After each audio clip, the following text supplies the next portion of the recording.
aliran Mu'tazilah, dan aliran Wahabi.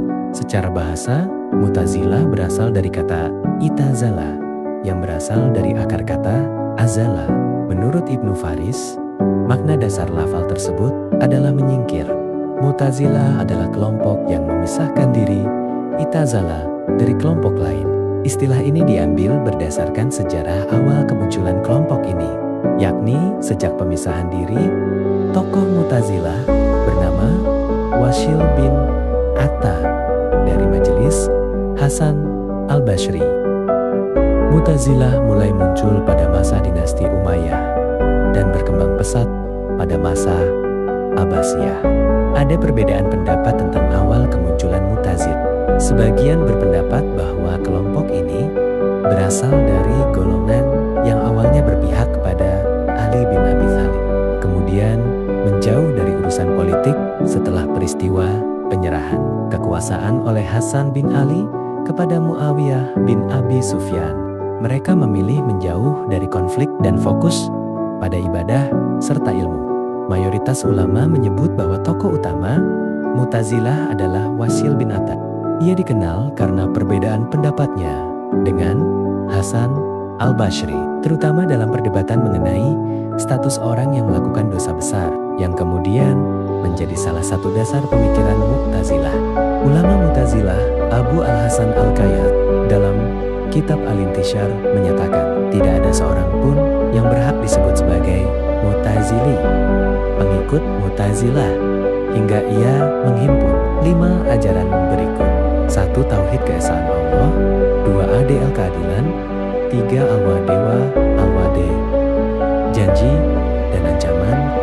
4. Al-Manzilah baina al-manzilatain, tempat di antara 2 tempat. 5. Al-Amru bi al-Ma'ruf wa an-Nahyu an al-Munkar, menyeru kepada kebajikan dan mencegah kemungkaran. 5 dasar utama al-usul al-khamsah inilah yang menjadi prinsip kelompok Mu'tazilah, sekaligus berfungsi sebagai rukun iman bagi mereka. 1. At-Tauhid keesaan Allah. Maknanya adalah Allah itu esa, tidak memiliki sifat yang berdiri sendiri seperti ilmu, kudrat dianggap tidak terpisah dari zatnya. Kelemahannya adalah terlalu menekankan logika sehingga menolak sifat-sifat Allah yang disebut dalam Al-Quran. 2. Al-Adil, keadilan Allah. Maknanya adalah Allah Maha Adil, sehingga manusia memiliki kehendak bebas, free will, dan bertanggung jawab atas perbuatannya. Kelemahannya adalah membatasi kekuasaan mutlak Allah karena dianggap wajib adil menurut standar manusia. 3. Al-Wade wa al-Wa'id, janji dan ancaman.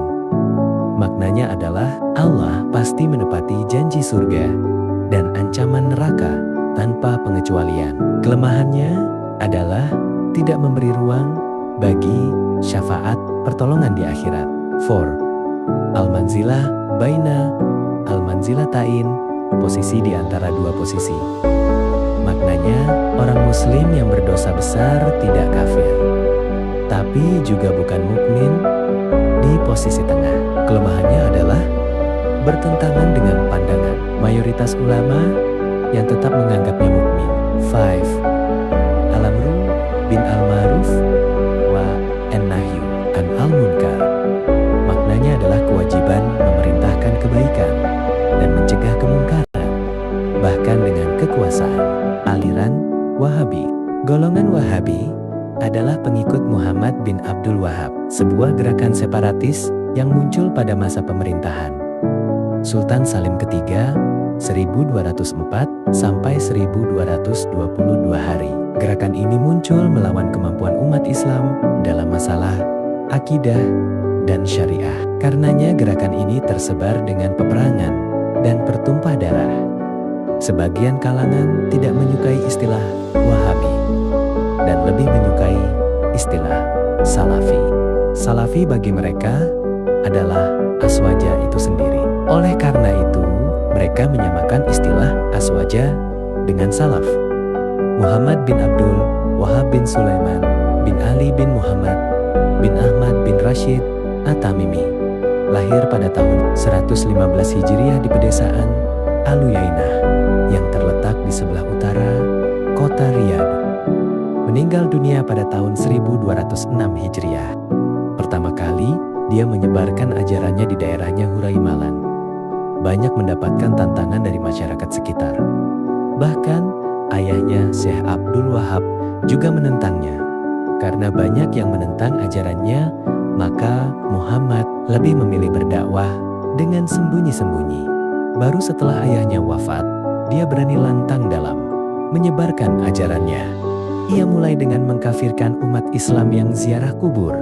Mereka hanya bertawasul dan membalikan ayat yang sebetulnya turun sebagai peringatan untuk kaum kafir. Ia pergunakan ayat ini untuk mengkafirkan umat Islam.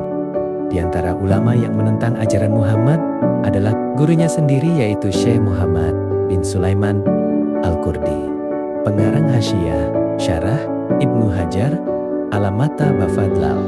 Menurut Al-Subki, sebagaimana dikutip oleh Al-Safrani dalam Lawami Al-Anwar Al-Bahiyah dan Murtada Al-Zabidi, secara istikra, yakni secara empiris, bukan pada hakikat sebenarnya, bila ditimbang dari segi ajarannya, Aswaja terdiri dari 3 kelompok, yakni A. Al-Atsar literasi atau Atsariyah. Ijtihad paling utama menurut Atsariyah adalah yang dilakukan oleh kaum salaf, yakni sebuah era yang disebut oleh Nabi Muhammad, yakni 3 abad pertama dalam sejarah Islam. B. Al-Nazar wa Al-Aqil rasionali. Kalangan Nazariyah rasionalis memiliki karakteristik pemikiran dengan menggunakan ilmu kalam dalam akidah. C. Syufiyah, dalam keyakinan mempercayai ilmu kasyaf dan ilham selama tidak bertentangan dengan Al-Quran dan Sunnah. Seperti yang telah dijelaskan sebelumnya, Wahabi juga dikenal dengan istilah Salafi, sebab pengakuan mereka yang berdakwah di atas manhaj salaf solih. Madrasah Salafiyah sendiri terdapat di berbagai negara muslim, antara lain di Arab Saudi, Yaman, Yordania, Syria, negara-negara Jazirah Arab, Mesir, Pakistan, India, Asia Tengah, dan lainnya. 3 madrasah yang sangat dominan saat ini ialah Salafiyah di Arab Saudi, Salafiyah di Yaman, dan Salafiyah di Yordania, Suriah, Syam. Adapun sebagian pemikiran Wahabi sebagai berikut. A. Wahabi meyakini bahwa Allah berbentuk jisim dan bertempat. B. Konsep tafwid memasrahkan makna kepada Allah. Wahabi berbeda dengan konsep tafwid salafus saleh.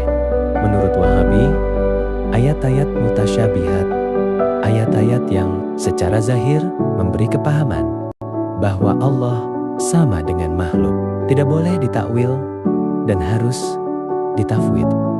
Tafwid Wahabi berbeda dengan tafwid salafus saleh karena Wahabi memaknai kata yad terlebih dahulu dengan makna zahirnya, yakni yad dimaknai tangan baru. Kemudian memasrahkan bagaimana tangan tersebut kepada Allah.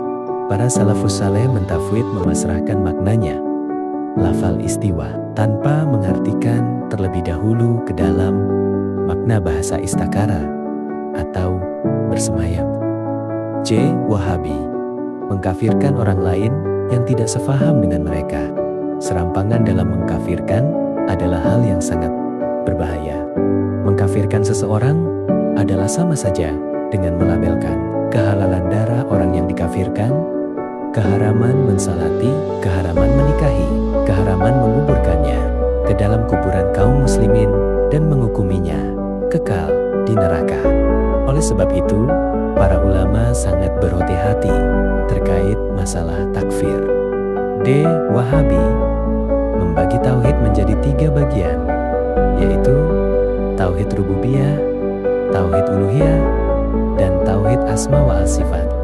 Namun pembagian ini dikritik oleh sebagian ulama karena dianggap tidak dikenal secara eksplisit pada generasi awal Islam, berpotensi memisahkan tauhid yang sejatinya satu kesatuan, serta cenderung menyempitkan makna syirik dengan fokus besar pada tauhid uluhiyah sehingga praktik yang masih diperselisihkan, seperti tawasul atau ziarah kubur, bisa mudah dinilai syirik.